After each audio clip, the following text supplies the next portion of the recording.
আজকে খালেদা জিয়ার পুত্র তারেক রহমান বাংলাদেশে ফিরছে এবং তার সাথে সাথে এসএসএফ নিরাপত্তা বাড়ানো হচ্ছে। এখন জনগণের মধ্যে তৈরি হচ্ছে আতঙ্ক। এখন অনেকেই বলতেছে যে তারেক রহমানের জন্য এই এসএসএফ নিয়োগ করা হলো নাকি খালেদা জিয়ার জন্য। সবাই এখন একটা দোয়াই করতেছে, এর পেছনে যেন কোনো দুঃসংবাদ না থাকে। বেগম খালেদা জিয়াকে দেখতে ৩ বাহিনীর প্রধান এভারকেয়ার হাসপাতালে গেলেন। বেগম খালেদা জিয়া বাংলাদেশের কোটি কোটি মানুষের ভালোবাসা পাচ্ছে। খালেদা জিয়ার জীবন এখন ধন্য। ওনার জীবনে আর কিছু পাওয়ার দরকার নেই। তার জন্য মানুষের দোয়া এবং ভালোবাসাই যথেষ্ট। তো দর্শক, আমরা সবাই দোয়া করি আল্লাহ যেন তাকে সুস্থ করে আবারও সবার মাঝে ফিরিয়ে দেন। সব ধরনের জল্পনা কল্পনা শেষে দেশে ফিরতে যাচ্ছেন জনাব তারেক রহমান। দেখুন, তারেক রহমান একজন সিনিয়র নেতৃত্ব রাজনীতিবিদ। উনি বিএনপির মতো এত বড় দলের একজন ভারপ্রাপ্ত চেয়ারম্যান। এর বাহিরে যদি চিন্তা করেন, উনি একজন মানুষ এবং উনি কোনো না কোনো একজন মায়ের সন্তান। তো আপনারা স্বভাবত একটা জিনিস চিন্তা করেন যে কোন সন্তান আছে যে মায়ের মৃত্যুশয্যায়, মায়ের অসহায়ত্বের সময় কাছে থাকতে চায় না, এবং একটা ছেলে কতটা অসহায়ত্বের ফলে এক মায়ের মৃত্যুশয্যাতে পাশে না থেকে দূরে থাকতে হয়। যখন শারীরিকভাবে এত পরিমাণে হেয় প্রতিপন্ন নির্যাতন চালিয়েছিল, তারা এখন কোনোভাবেই চায় না যে জনাব তারেক রহমান দেশে ফিরে আসুক। এবং যারা গণতন্ত্র চায় না, সাংবিধানিক অনুযায়ী দেশ পরিচালিত চায় না, দেশে শান্তি চায় না, শুধুমাত্র ক্ষমতা চাই এবং আগামী নির্বাচনটা বানচাল করতে চায়, ইনারা কোনোভাবেই চায় না যে জনাব তারেক রহমান দেশে ফিরে আসুক। যার ফলে ওনারা সব সময় তারেক রহমান ফিরে আসাতে বাধা দিয়েছে। এবং সেই বাধার কারণে, এই বাধাটা যে সামনে গাড়ি ঘোড়া বন্ধ এরকম বাধা নয়, অনাকাঙ্ক্ষিত অদৃশ্য শত্রুর মতো বাধা দিয়েছে। যাই হোক, সবকিছু ভুলে জনাব তারেক রহমানের সার্বিক নিরাপত্তা প্রদান করবে সরকার, এবং ম্যাডাম খালেদা জিয়ার পাশাপাশি ওনাকেও এএসএসএফ এর সিকিউরিটি গার্ড দেওয়া হবে এবং সার্বিক নিরাপত্তা প্রদান করা হবে, এবং উনি সর্বসাকুল্যে খুব দ্রুত দেশে ফিরে আসবেন এবং একজন সন্তান হিসেবে তার মায়ের পাশে দাঁড়াবেন, এবং একজন দেশের গার্জিয়ান হিসেবে দেশের দায়িত্ব হয়তো নিতে পারবেন আশা করি, চেষ্টা করলে। তারেক সাহেব কিন্তু খালেদা জিয়ার সন্তান, বাংলাদেশের মহান স্বাধীনতার ঘোষকের সন্তান, জিয়াউর রহমানের সন্তান। ঠিক আছে, মির্জা ফখরুল ইসলাম বিএনপির মহাসচিব আর বিএনপির একটা কর্মীর দাপট কিন্তু এক না, আশা করি বুঝতে পারছি। ঠিক আছে, এখন প্রশ্ন হলো, এখন তো আমলিক ক্ষমতায় নাই,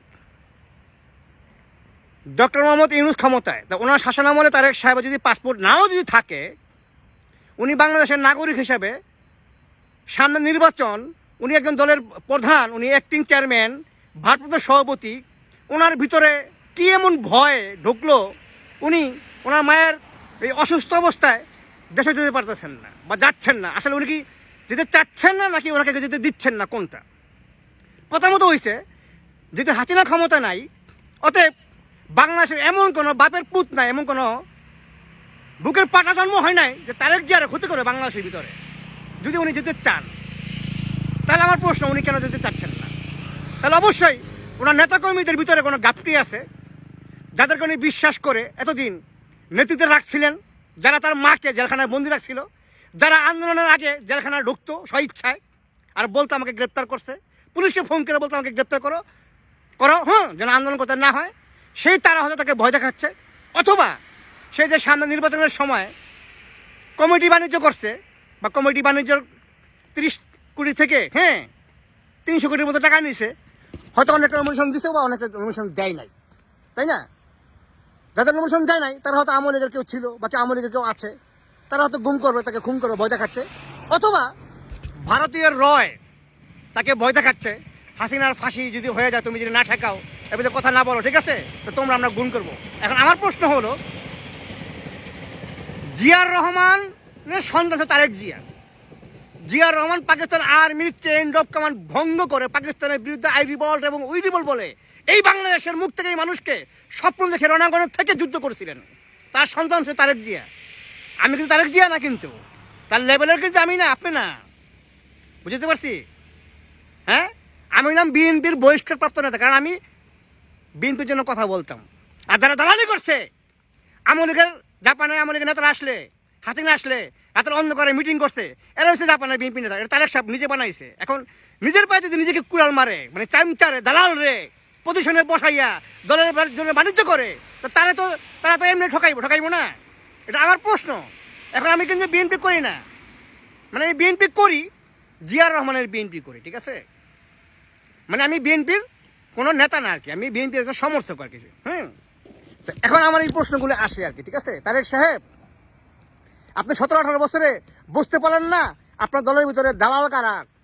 আপনি এখনো কমিটি বাণিজ্য করেন কেন? এই 17টা বছর আপনাদের ছিল হাসিনার দুঃশাসন দেখার পরে, ঠিক আছে? যে আমি তারেক রহমান বেগম খালেদা জিয়ার সন্তান, আমি তারেক রহমান মেজর জেনারেল জিয়া রহমানের সন্তান, বাংলাদেশের মহান স্বাধীনতার ঘোষকের সন্তান, ঠিক আছে? আমি এত বছর কারাবন্দী ছিলাম এক ধরনের প্রবাসে, জিয়া রহমানের খালেদা জিয়ার সন্তান হিসাবে আমি এই দেশকে পরিবর্তন করে, আমি একটি নতুন আধুনিক বাংলাদেশ গর্ব, বাবার স্বপ্ন পুরো বাস্তবায়ন করব। আপনি এখনো কমিটি বাণিজ্য করেন, আপনার নেতারা এখনো কমিটি বাণিজ্য করে। সেই নেতারা আপনাকে বাংলাদেশে যদি দিচ্ছে না, যদি অন্যথায়, তাই যদি আমার কথা যদি ভুল হয়, তাহলে আপনি বাংলাদেশের নাগরিক হিসাবে, যেমন জাপানে আছে, বিভিন্ন দেশে আছে, পাসপোর্ট নাই, কিন্তু সে যখন বাংলাদেশের নাগরিক নিজেকে বুঝায়, বাংলা কথা বলে, বার্থ সার্টিফিকেট দেখায়, বা এম্বাসি একটা সত্যায়িত প্রমাণ পেপার দেখায়, তাহলে কিন্তু পাসপোর্ট ছাড়া বাংলাদেশে যেতে দেয়। আপনার এখন মেনটা করছে বাংলাদেশে যাওয়া, কারণ আপনি এই বাংলাদেশের নেতা, আপনি একজন বিএনপির নেতা, আপনার লেভেল আমাদের সাধারণ জনগণ লেভেল এক না। আপনার এই বাংলাদেশে যাওয়া নিয়ে এত কথা আসবে কেন? তার মানে সুযোগগুলি আপনি তৈরি করে দিচ্ছেন। Am I right or not? আমি জানি আপনি আমাকে পছন্দ করেন না, কারণ সত্য কথা রাজনীতিবিদ পছন্দ করে না, আর আমি জানি সেইটা। রাজনীতিবিদ মানে হচ্ছে যে সত্য বলতে পারে না, সত্যকে সহ্য করতে পারে না, তার রাজনীতি করার কোনো অধিকার নাই। আমি জানি সেইটা, কারণ আমি জিয়াউর রহমানের আদর্শকে ভালোবাসা রাজনীতি করছি। আমি একটা গ্রাম সরকারের সন্তান। আমার বাবা গ্রাম সরকার ছিল, ঠিক আছে? নাহলে আমি নিজে জাপানে থাকি, আমি বাংলাদেশে আমার বাবা নাই, মা নাই, ভাই বোন সবাই ইনশাল্লাহ লন্ডন, ইউরোপ, আমেরিকাতে সেটেল। আমি বিএনপির জন্য এত শত্রু হবো কেন, তাই না? আর আপনি একজন বিএনপি বড়ভাবে নেতা হওয়ার পরে রাষ্ট্রপ্রধান হবেন আপনি, আপনার ভিতরে এত সমস্যা কেন? তার মানে আপনার সমস্যা নিজে তৈরি করছেন। আপনি খোলাসাভাবে অনলাইনে আসেন, এসে কথা বলেন, ঠিক আছে? মায়ের জন্য অযথা মায়া কান্না না করে, প্রিয় ভাই, আপনি আয়সা বলেন আপনার সমস্যাগুলি কোথায়, যেন আপনাকে নিয়ে মানুষ জট বাজাতে না পারে, ঠিক আছে? আরেকটা কথা হচ্ছে, পিনাকি ভট্টাচার্য, ইলিয়াস হোসেন, এরা যদিও অনলাইনে আমার অনেক পরে আসছে, যাই হোক, এরা ইউটিউবে অনেক অ্যাক্টিভ, এদের মিলিয়ন না হলেও লক্ষ লক্ষ ভিউয়ার্স আছে, সাবস্ক্রিপশন করা আছে, যেটা আমাদের ফেসবুক এক সময় ছিল। আমি যে ফেসবুকের আমার অনেকগুলো আইডিয়া খাইছি, ঠিক আছে? পিনাকি ভট্টাচার্য, ইলিয়াস হোসেন কিন্তু সব কথা যে ভুল বলে তা কিন্তু না, ঠিক আছে? তারা অবশ্যই কিছু কথা বলে, ভালো কথাই বলে আর কি। এটা হয়তো আপনার কাছে, আমার কাছে খারাপ লাগতে পারে।